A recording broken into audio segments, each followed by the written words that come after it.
Good morning, everyone. Thank you for taking the time out of your busy schedule today. We so greatly appreciate it. Firstly, a little about the webinar contributors.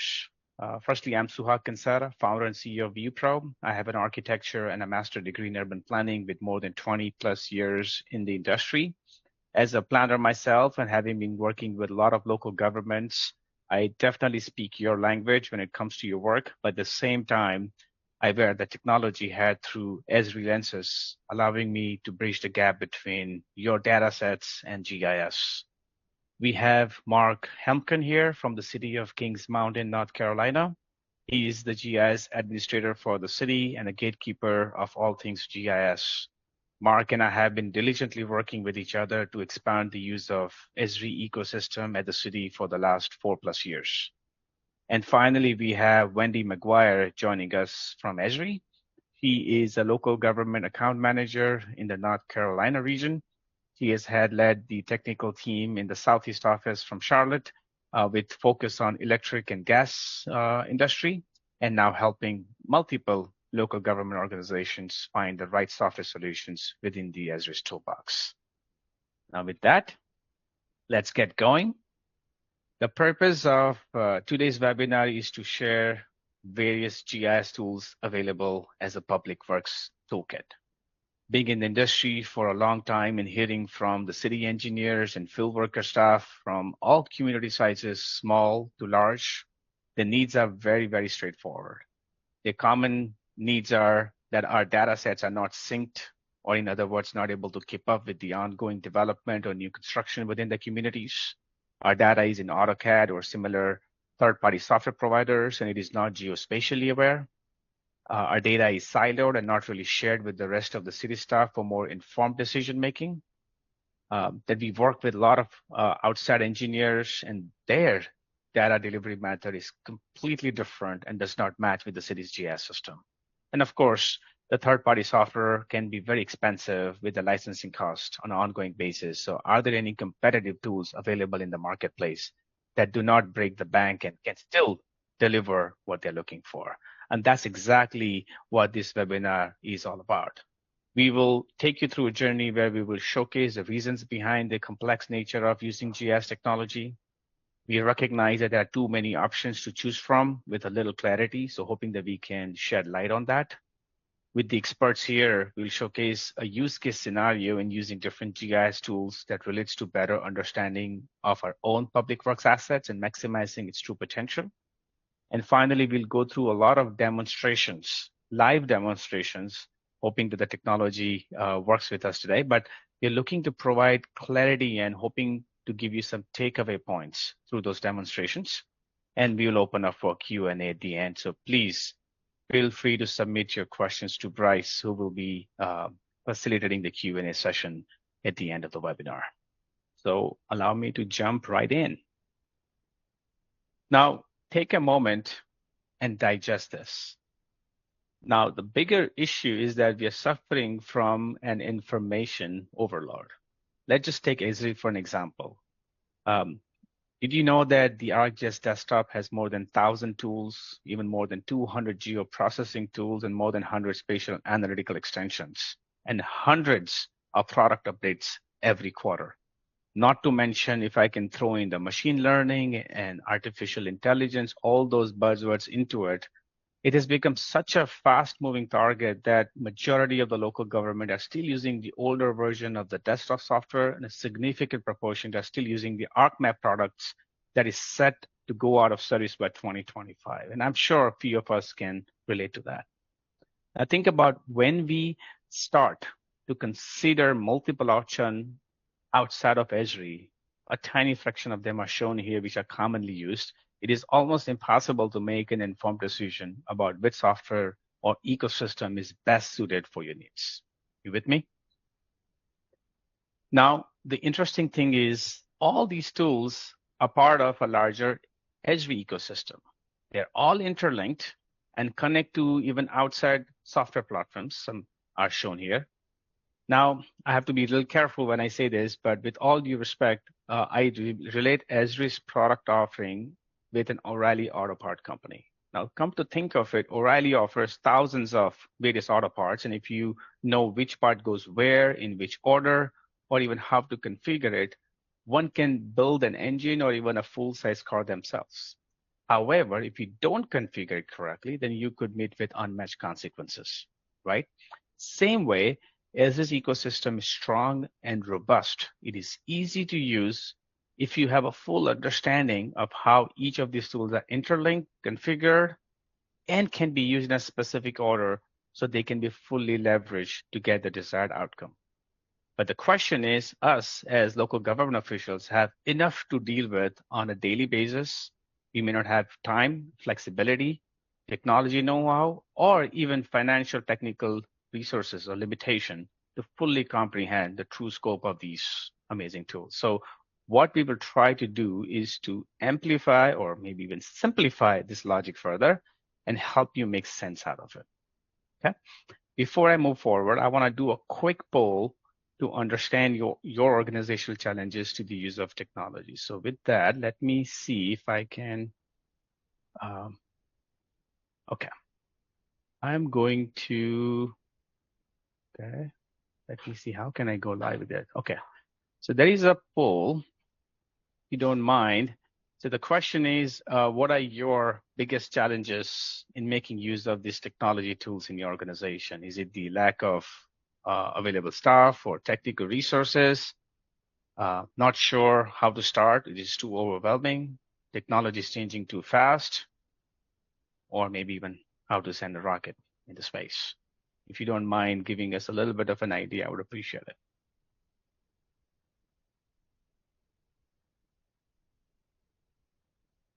Okay, I see answers are coming in.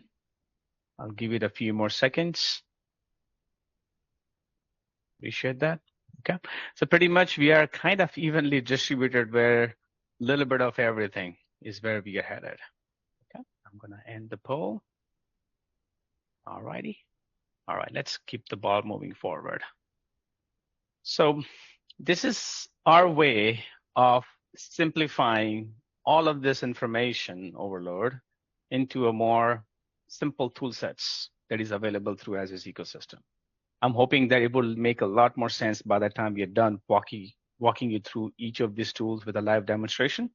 But we categorize them in easy to advanced workflows. For instance, if your organization has very little resources or financial means, we can always rely on ArcGIS Online and Experience Builder to build custom apps.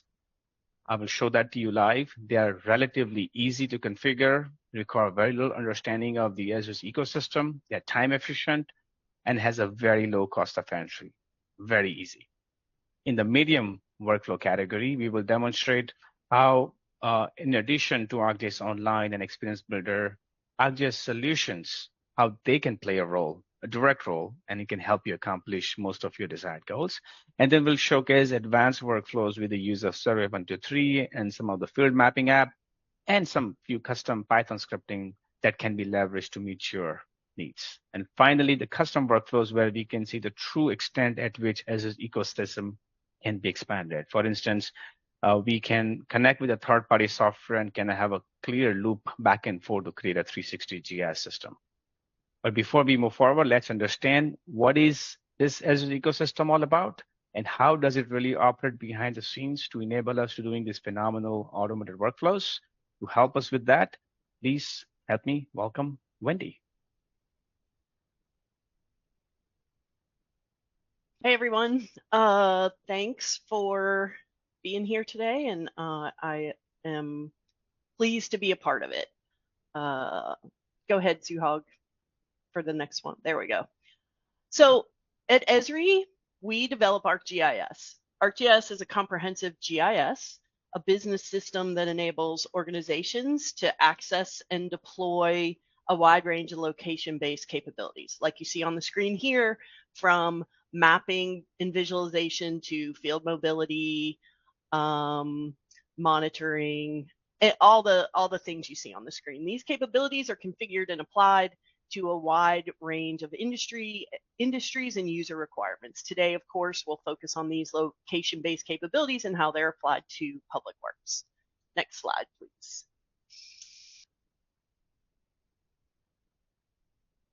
GIS is the business system that connects local government departments to each other and to your citizens and stakeholders. ArcGIS supports you in connecting stakeholders with your authoritative data and content. So what you see here are just an example of different departments in local government. And of course, there's more. At Esri, we have partnered with thousands of local governments of all sizes to configure solutions and define workflows and help governments operate more efficiently and make better decisions. This work has strengthened both governments and the communities we all live and work in. Next slide, please. Let's move on to just the public works space. Asset management is a critical function of public works departments. With GIS, creating a location-aware asset inventory and asset management system creates significant benefits, including reducing paper workflows, optimization of field work, prioritize maintenance, and enabling data-driven decision-making.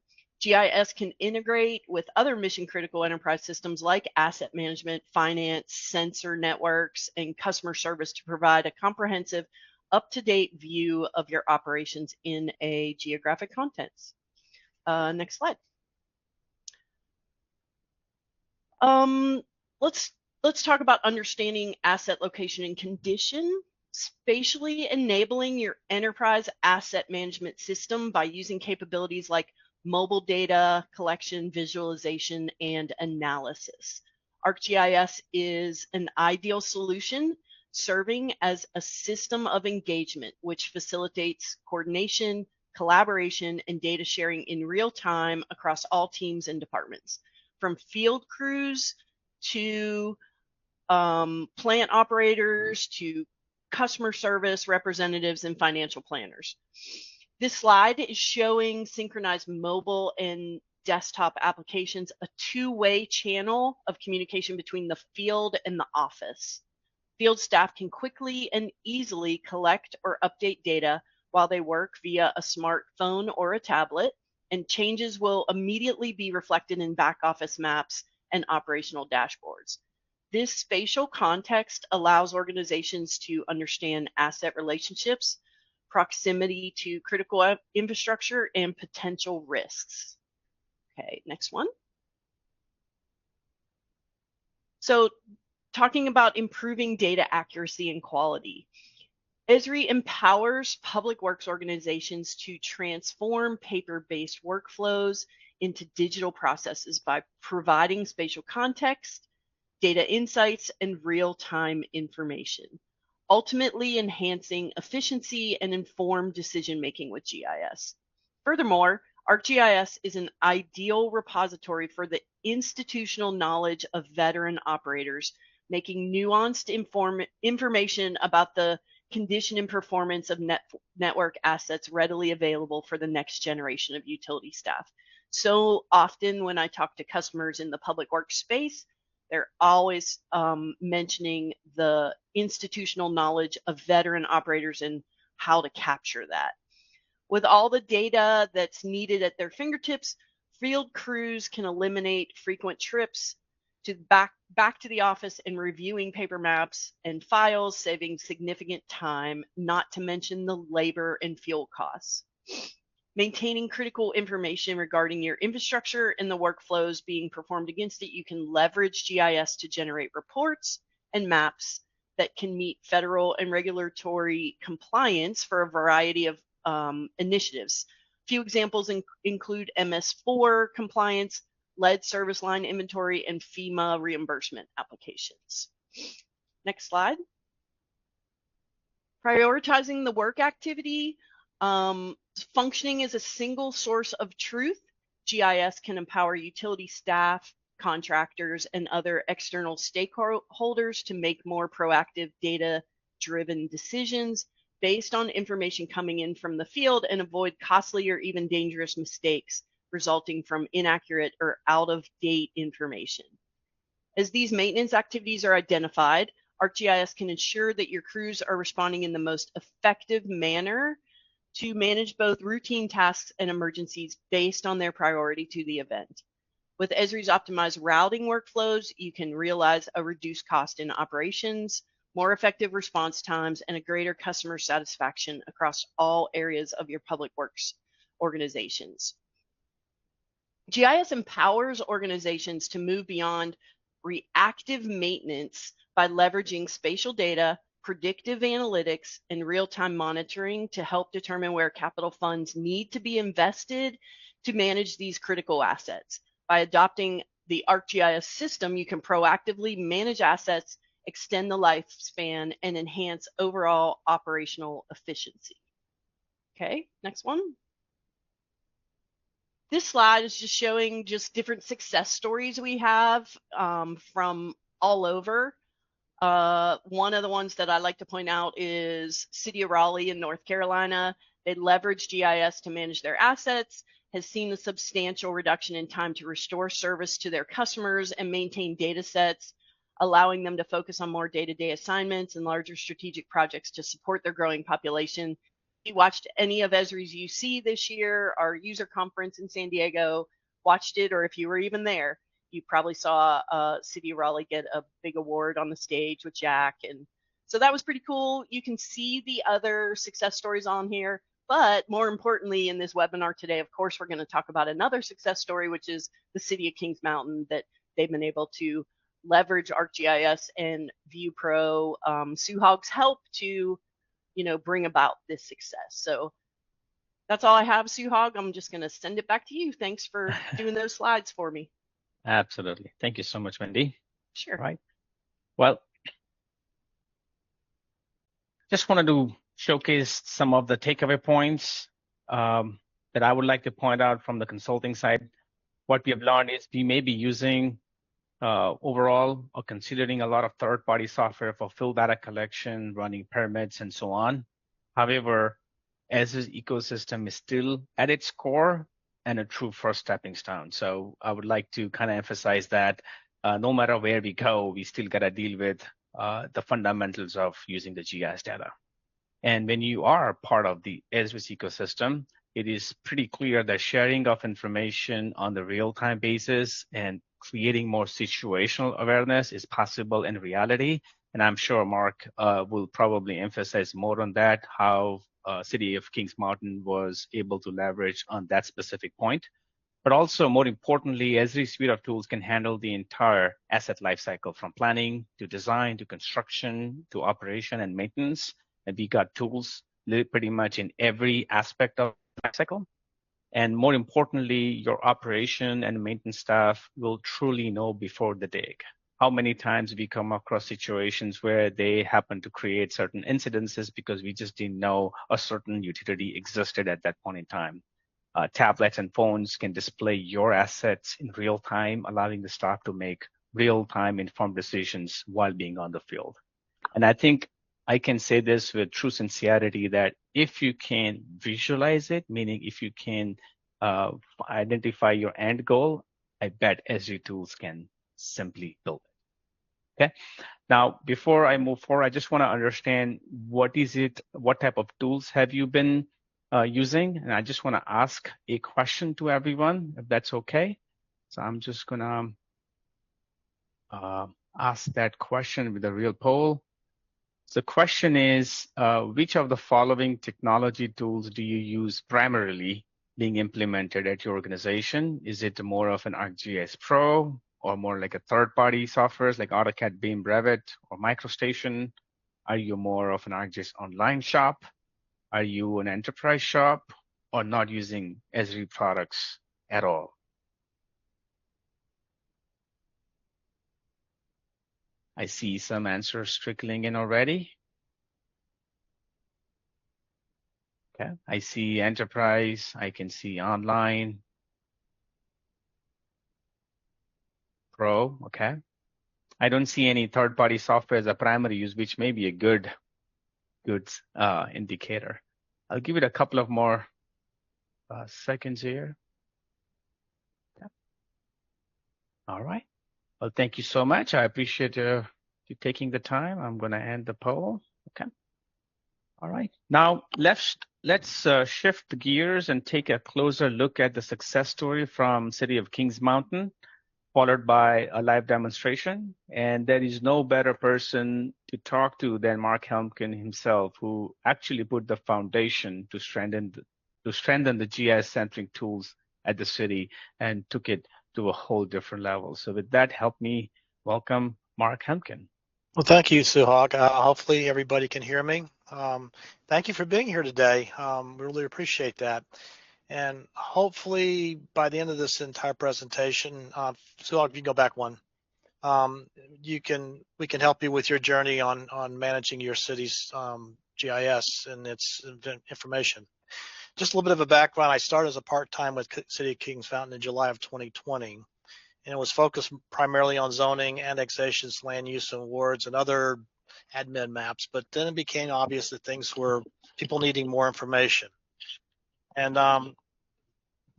one of the key things that happened during that time was a decision just to go cold turkey to ArcPro, get off of ArcMap, because we saw where the technology was going, and we wanted to be there when we got there to it. So that was a key decision that was made very early on. So if you can go to the next slide, please. So the city of Kings Mountain, just to give you a little idea, is roughly about 12,000 people. It's northeast of Spartanburg, South Carolina, if you're familiar with that. And then along the North Carolina-South Carolina border, and then west to the Gaston and Charlotte metropolitan areas. It's along two major highways, Interstate 85 and US 74 corridors. The city's under significant pressure or opportunities, if you look at it, for development. For both residential and industrial development. Hospitality, there is a Catawba Nation has put in a casino in the city, close to the city, and that's expected to bring in a lot of opportunities there. And then also mining for both lithium and rock and gravel, which you saw in the 3D presentation here. What you're seeing is our zoning portal that was developed with ArcGIS Pro for the city. It was to help planners, architects, citizens, and city officials to visualize the impact of development. It's 3D. We're able to render a large number of the buildings in the city in a three-dimensional format. So I just wanted you to see where we have, and this was kind of key to getting people's attention, which I'll talk about later. Okay, we can go to the next slide. So the challenges in the city is really that there really has not been a dedicated GIS resource. By that, I mean a full-time, and that's still the case. There have been several feasibility studies for implementing citywide GIS over the last 2 or 3 decades, but really no firm implementation. Deliverables that were there, using ArcView and then ArcMap, was generally in the form of MXDs, and they were all one-offs. There was no real organization of data. The data was completely siloed. No real data standardization, QA, QC. It was just, I need a map of this. Get me whatever data you can do it to give me a map and give it to me as quick as you can. The other challenges, and Wendy touched on all 3 of these earlier, is that institutional knowledge is walking out the door. We've got people who are retiring, an older workforce, and then some who just aren't embracing new technology as we would hope. And then we've got the other side of that. We've got new employees who are expecting more technology but have no institutional knowledge. And then on top of that, is regulatory compliance, a digital delivery where we need to be able to recall events and inspections for audits to meet the various regulatory requirements that Wendy had talked about earlier. And I don't think any of these challenges are really unlike any organization, not necessarily just small cities. So Suhag, next one. So the approach to it was, one key event was really that zoning portal map. It really opened a lot of people's eyes.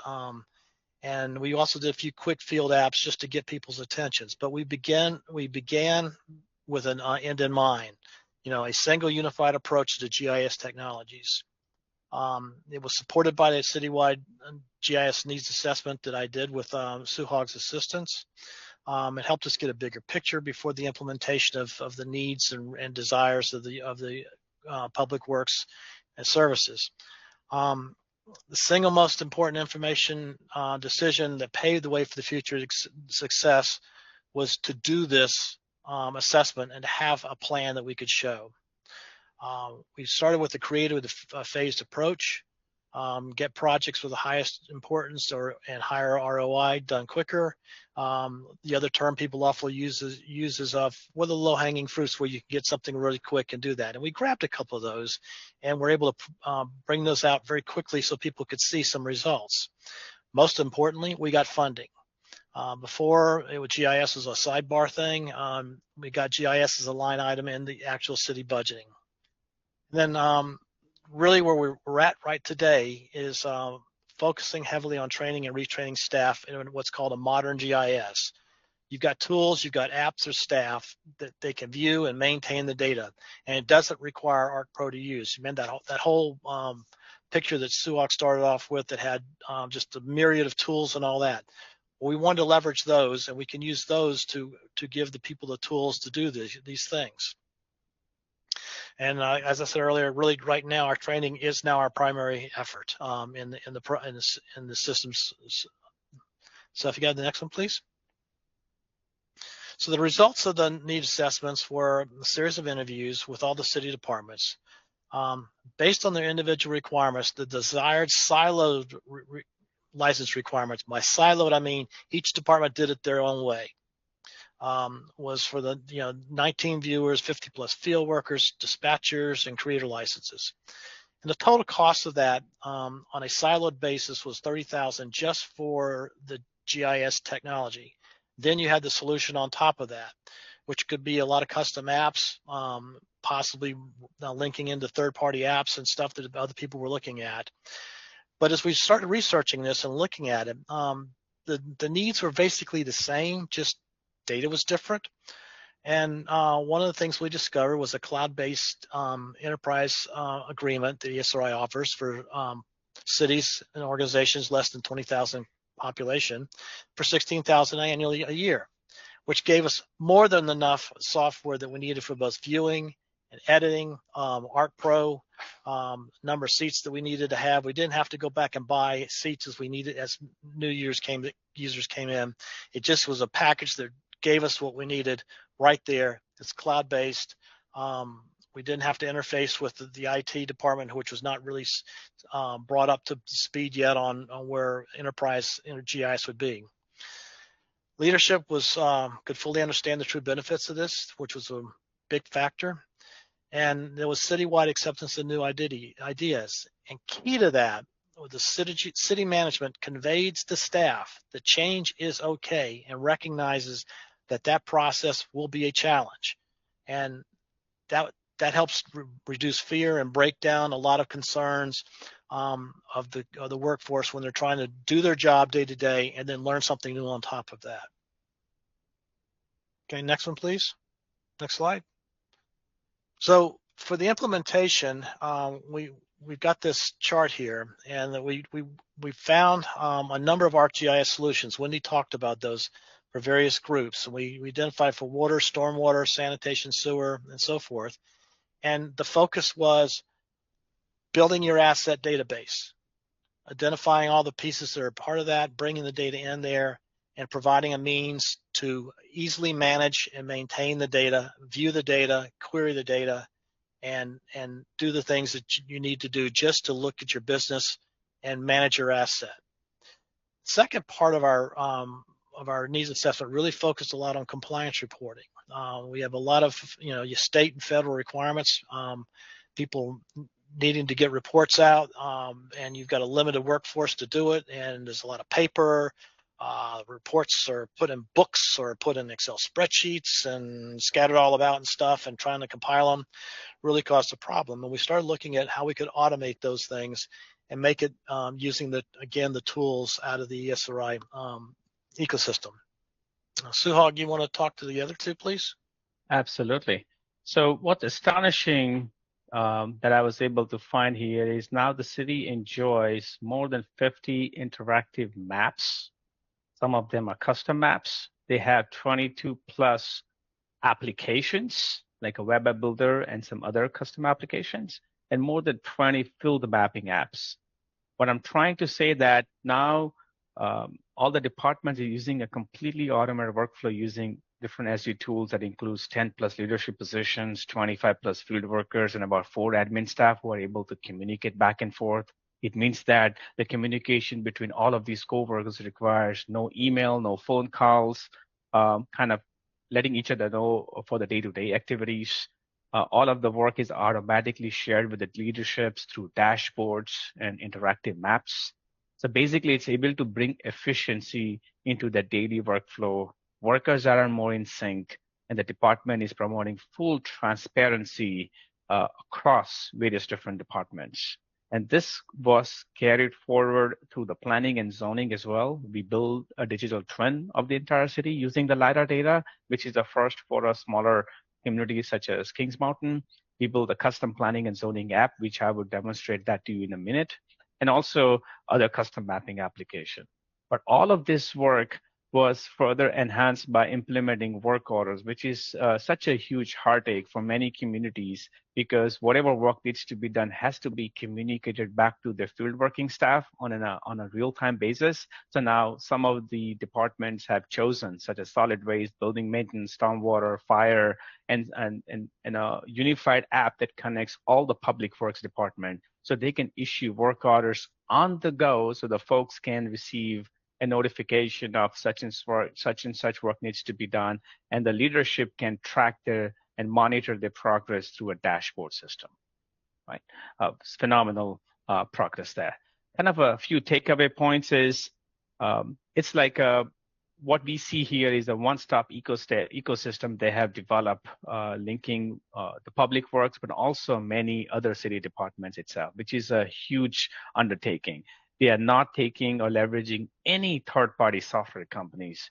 So it just goes about solidifying our argument of as this ecosystem is sufficient to handle many of your automation, if not all. Of course, it is designed truly around your needs. So each of these departments have the unique needs, and none of them have been similar, and we are still able to accommodate that.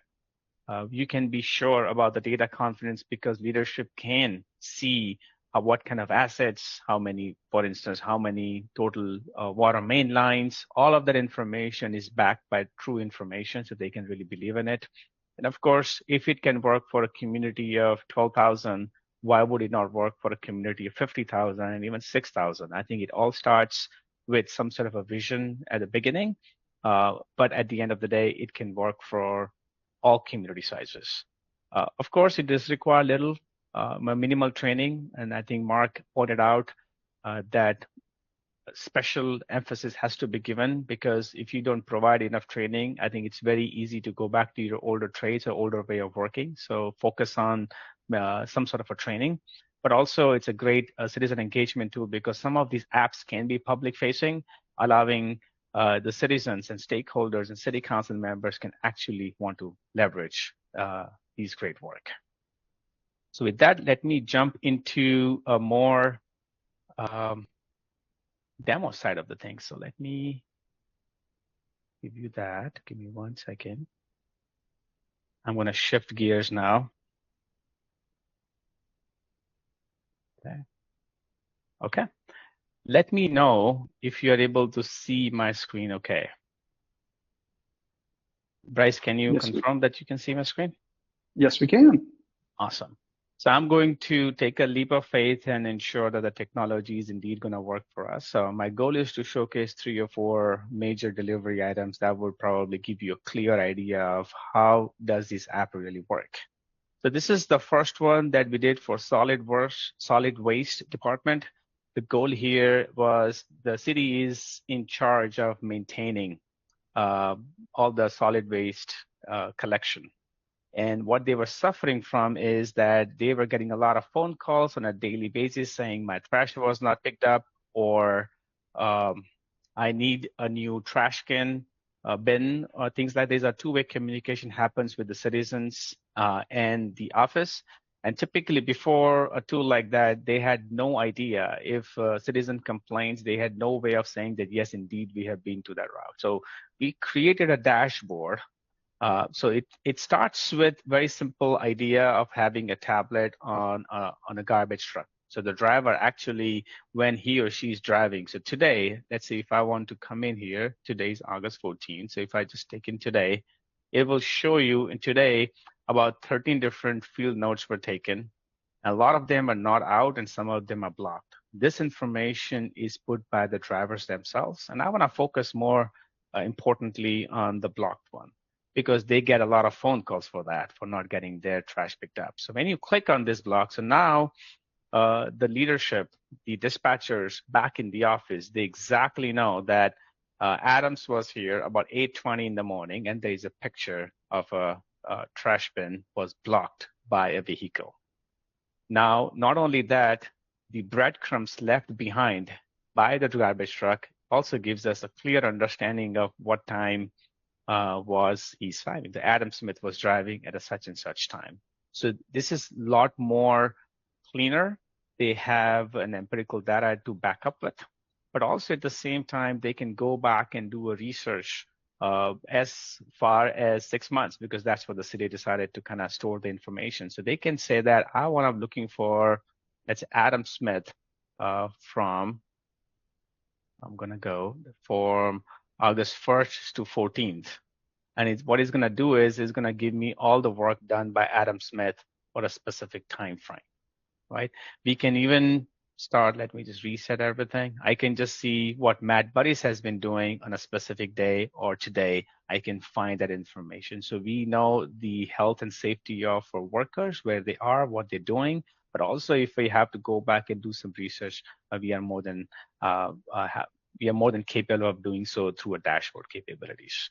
At the same time, there's a two-way communication connecting with the citizens. They can issue a work order directly, and they can also see that they have opened about 1,000+ work orders in the last 6 months, right? So this is just a simple dashboard capabilities coupled with field data collection app to drive the entire solid waste workflow management, where the drivers are doing their own thing, and the dispatchers and the leadership at the back office doing what they're doing.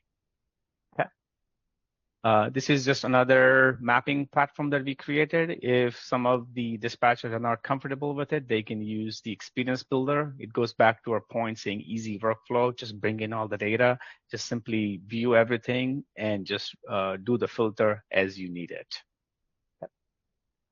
Now moving on to the RGS solution, which is the single most contributor and supporter for driving Kings Mountain success. So what it does is when a solutions template is implemented, it automatically creates these wonderful 3 or 4 different applications. One is the editor application, one is the notes manager, one is the viewing, and also the dashboard.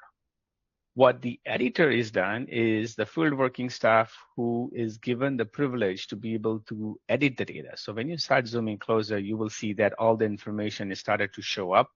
This is also going to work in your mobile phones and also on tablets. You can click on any of the assets and it's going to clearly give you all the information that you're looking for, right? Now what I'm going to do is I'm going to do a sample data out there in the pit. So just for sample purposes, let's say if I want to draw main lines. Let's say I want to do a distribution line, and I'm just gonna start drawing as if I can be as detailed as I want to. I'm just gonna draw something. I can change the base map if I want to. I'm gonna double click on it. And the moment you double click on it, it pops up a form. You can put the diameter of the map. I'm gonna do something crazy like 75 inch, and I'm gonna be a plastic. Doesn't exist in the world, but I'm just gonna say that just for the sake of it. And you just follow these form, and this form is nothing but the industry standard practice that has been converted into a database schema. So you never have to worry about what the rest of the world is doing, how they're organizing data. This is the industry standard. So you are actually converting and creating data without any prior GIS knowledge. You simply save it. Okay. All you ended up doing is you just created a water main line by yourself while you're on the field, something that you noticed. And you would notice here that this dashboard is capturing that. Right now it's 444 miles of main. And if I go back to here, there's none of them. There is no plastic pipe here, right? Now, if I happen to refresh because I added an asset earlier, what it would do is it would hopefully add that data sets directly into the dashboard. Now it's 445, about a couple of miles have been added, and you can see that is a plastic pipe have been added. All the information is automatically being captured. Now, if I happen to change, so if I click on this guy again and I made a mistake and say this happens to be not plastic, but a wood pipe. Of course, it doesn't exist, but let's see if I happen to change it. I go back to here. And if I refresh this guy, the plastic pipe will go away and it will come back to the wooden pipe. The reason I'm showcasing this to you is important to know that creating and managing data may seem like a huge task if you're leveraging some of the traditional desktop-based software, but doing it online through ArcGIS solution, it is designed to meet with you at your needs with a little or no training. Now I'm just gonna click and delete it. I can just delete it. I know this doesn't exist. All I did was now this 445 will go back to 444, which was the actual case, right? So now I'm just trying to showcase how easy it is with a little bit of a training. But there is always going to be folks who just need to view the data. So I can still come back to the same viewer on a tablet or on a phone. I can click on it, and this time it won't open it because it's nothing but a viewer. So there are some folks who just needs to view information, and with their credential, all they see is a pop-up where they can see what is the information about that asset.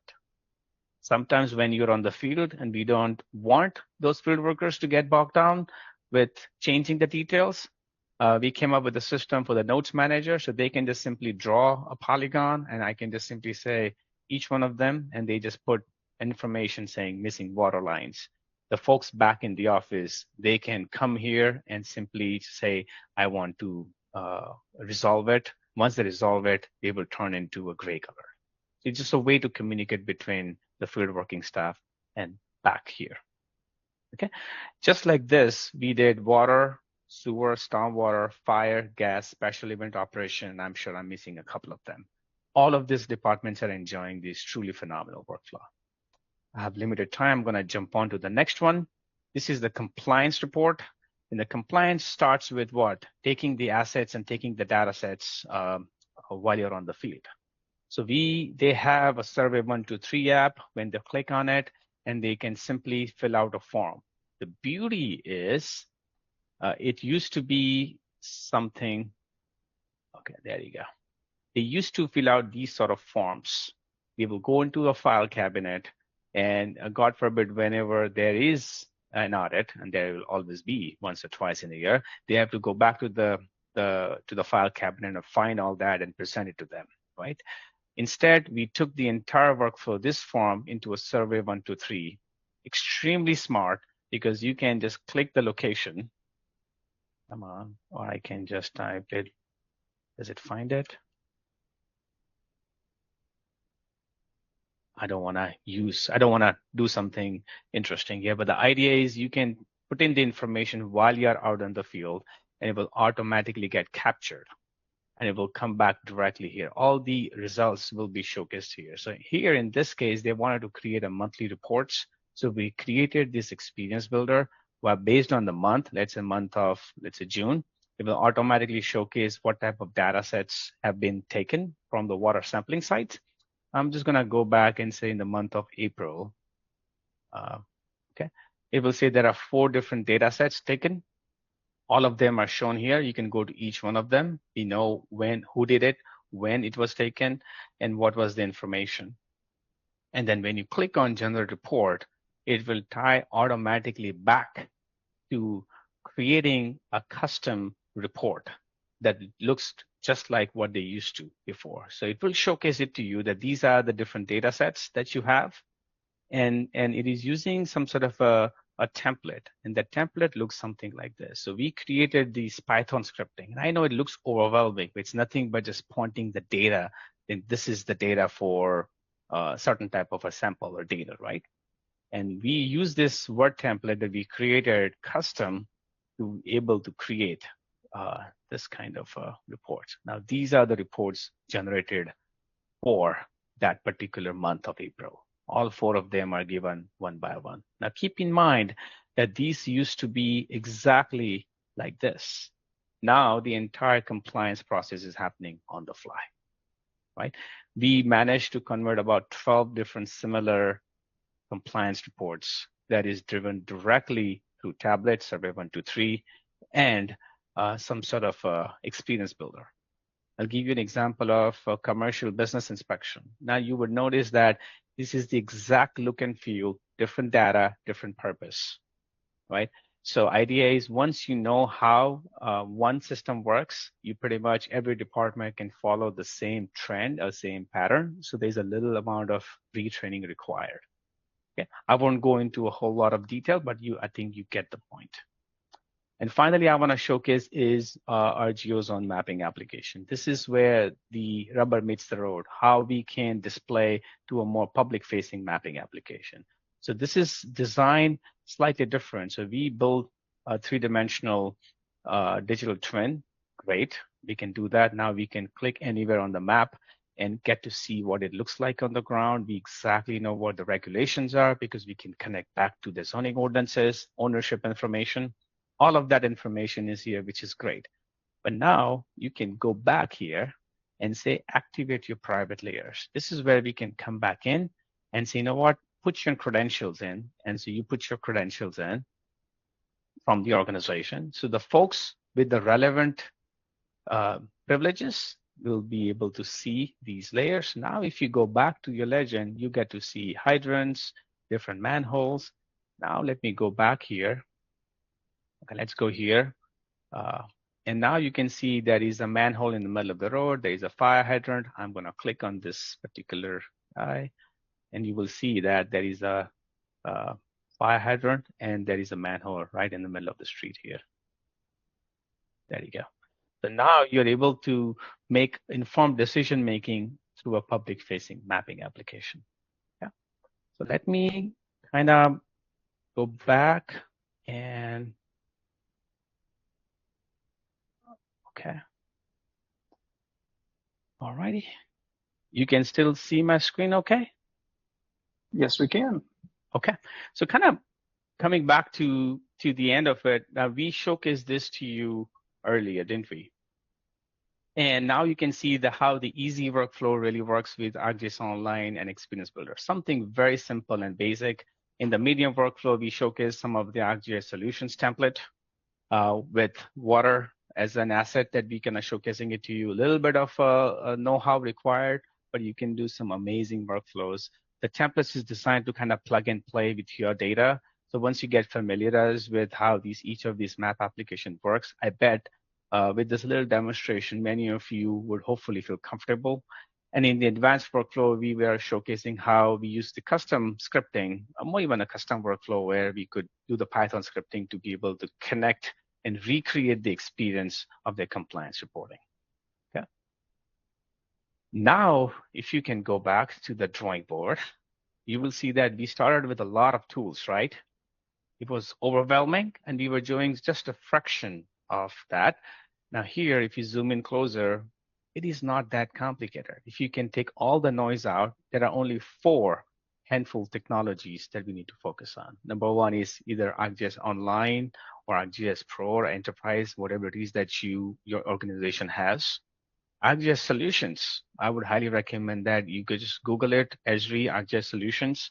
You will find a place based on your need. You will find ready-to-use template. Just make use of it. Survey 123 or field data collection apps are the other 2.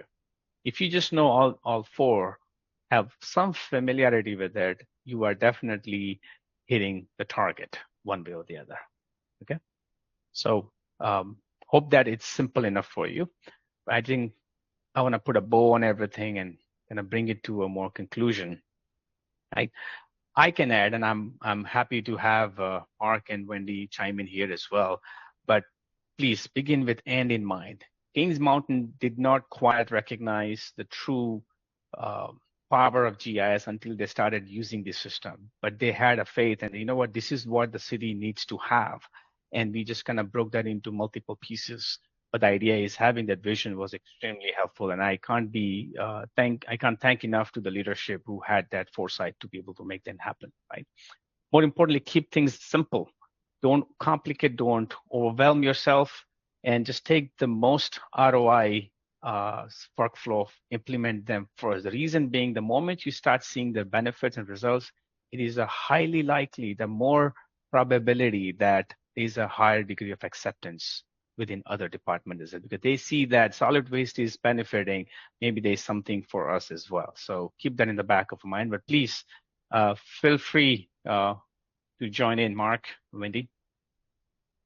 The emphasis on training, I can't stress that enough. You just can't put something out there and say, here it is, folks.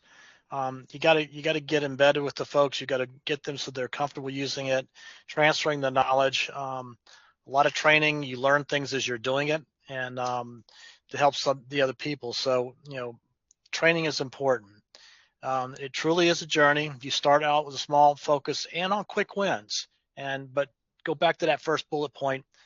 Begin with the end in mind. Know what your end point is, but you need to have the quick wins to give people confidence that things are happening. If you say, well, it'll be 6 months before we show anything, you're going to lose a lot of people real quick. So, find those quick wins, find those low-hanging fruits, find the ones you get the immediate return on investment. Access to the data, that's the key. People have to, that's what this really, where we've been focused on, is getting access to the data so people have situational awareness from day-to-day maintenance and day-to-day operations to actually public safety. Where is something that if a policeman arrives at a particular point and there's something going on and he needs to know what's that power pole, what is that gas regulator, what is that fire hydrant, they have that at their fingertips. And again, that was part of what Wendy was demonstrating earlier on. I don't know, Wendy? The form partnerships is a great one, and Esri has a great ecosystem of business partners, of which on this call you have seen ViewPros, and ViewPros, how they form the partnership with Kings Mountain and how they're able to do things and for it to happen rather quickly. So that's obviously a big one. And I know I have a couple of my customers on this call, and I know they've heard me say this because I say it to all my customers, is work smarter, not harder, right? Where it's like you have these tools at your fingertips. So if you're working smarter by using solutions or maybe getting some help from a business partner, that's going to help you to not be the only GIS person just trying to do all the work and keep your head above water, right? So it's work smarter, not harder. And it's not about technology. I mean, we've shown some really cool technology, and it is technology, but you need to be focused on what you're achieving, the right outcome for that, and that's the people who are involved in the process. You've got to get the buy-in from the folks. You've got to help them change how they do their work flows and help them evolve in that, and listen to them and understand what their needs are. And the technology helps you give them the solution. It's not the solution from my standpoint, from implementing GIS systems over many years. So keep the focus on what's the right outcome, and then what can that technology do? Again, going back to Suhag's initial slide that had dozens of icons up there, down to 4 when we got through with all of this, just to get City of Kings Mountain to a point where it can begin to really start leveraging this technology. Awesome. That's all right. Well, of course, please, I see some questions trickling in, so please add more questions and we'd love to address them. We got some questions ahead of the time as well that we will be happy to answer, but really, thank you for taking the time. I know you could be anywhere else but here, but you chose to be with us, and hope that we were able to provide some value. Of course, big shout out to Bryce for helping us facilitate the webinar. This is our contact information. Please feel free to reach out. We'd love to hear from you. If you have any specific challenges that you want to solve them, please use the QR code and set up a consultation. We would love to hear your organizational challenges. We can do some needs assessment and maybe even help you find a sustainable solution that works for you. With that, I will tune it back to Bryce to initiate the Q&A session. Back to you, Bryce. Sure, absolutely. Thank you. So it looks like we've got a couple that came in, especially in kind of the last few minutes here. So Matt had the first question. Does the tool provide routing optimization for the sanitation routes? Kind of back when you were looking at the sanitation mapping system that you were showing off. Yeah, I think it's an interesting question. So my answer would be yes and no. In our case, the reason I'm saying yes is in our case, in Kings Mountain, we had the routes already planned for it. So they were just going through those routes. So they were following a mechanism. But for the reasons in which there is a route capabilities within our GIS system that we can enable it. So in our case, we did not have to enable it, but if that's the need, then we can use it. And I think, Wendy, do you remember the name of that app? I don't use it quite as much because I'm so used to Google Maps, but there is an app for routing purposes. Do you know what that name is? I mean, we have a extension in Pro that's Network Analyst that allows you to route. Also, you know, there's for field workers, there's, you know, if you're routing with the Network Analyst, there's on something that's like called a navigator app. It's an add-on app that does the turn-by-turn directions for people in the field. So, you know, a couple ways to kind of get that done. Yes. Absolutely. From the city standpoint, that did not have a road network set up. Again, I talked about just pulling data in from other places and stuff. And we have a centerline database, but it's not set up as a network now. I think people being able to see what can be done now will help give us the emphasis to be able to create and build a network on that, because we've had a success on the trash pickup with the routes, and those routes were established many, many years ago. Maybe they're not the best ones today with the way things have changed and traffic patterns have changed and all that, but they haven't had a tool to do that. Well, we've got the beginnings of something where we can now justify the expense and cost of putting in a true road network or gas network or electric network and so forth. Absolutely. I hope that answers the question. Go ahead, Bryce. I think so, yeah. So we've got the next question here is, what system are citizens using to create those work orders? For example, is it Survey 123? Awesome. So the citizens are not actually generating work orders. In our case, it's the city staff is creating the work orders, directing the staff. But there are a lot of public facing applications such as Citizen Problem Reporter tool. I think if you take the QR code, I think there is a video actually when you take the QR code, and that video talks about a public facing app where citizens can themselves showcase, hey, there is a trash can overflowing or there's a street light not working, and they are creating work orders automatically. So for work order system, there's a work order management system. There's a different app. I did not have enough time to kind of showcase that to you, but just feel free to email me and I'll be happy to send you some either the material or maybe even the app I can point out in the right direction. I believe that video is also on the landing page after this webinar. So when we get finished, folks, and this ends, it'll show up. I believe that one is what we put in on that landing page, just for purposes.